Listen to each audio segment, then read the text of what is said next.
I have the bottom of my shirt serged, which is what my pattern guide sheet told me to do. It said overcast the bottom edge of the shirt, which we did. And then it says to fold 1 inch for the casing to wrong side, press and pin, stitch close to edge for casing, or of casing, and insert drawstrings into casing through the buttonholes. So that's what my instructions say. I'm going to prepare to do the fold for the 1 inch fold. And there's a couple things I'm going to do first. So if you want to do the drawstring, you're going to want to open up your buttonholes before you do the folding and the sewing. You can still do it after if you want to, if you put everything together and you're like, I still kind of want the buttonholes, but it's a little bit harder to make sure you're not cutting a hole through your casing. So we're going to go ahead and open mine up because I'm going to put the drawstring in. But if you don't want to put the drawstring in, you can just leave them closed and it'll just be kind of a decorational thing.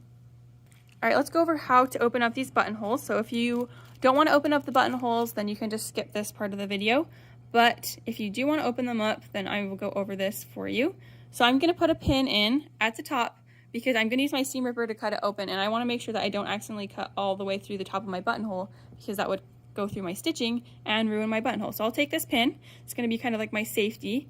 And I'll put it through so that I can see the metal. And I'm going to have the metal come just below, see the stitching? I'm going to come just below the stitching and I'll go back through.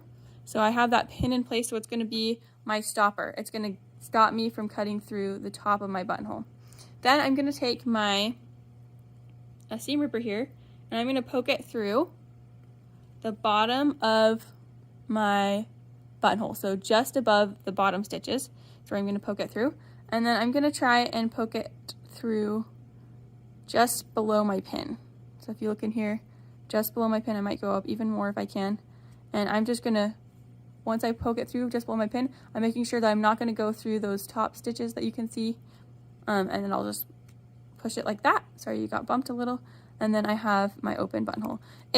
See how I have just like a little bit on the top that's not open? Then I can come back down through and just poke right there if I need to. And that'll open that part up. So now I have my good buttonhole. So we'll do that one more time where I'm going to take my pin, I will block off the top so I don't accidentally rip a hole through the top of my buttonhole. I'll come at the bottom just above the stitching. I'll find where my pin is and poke just below that.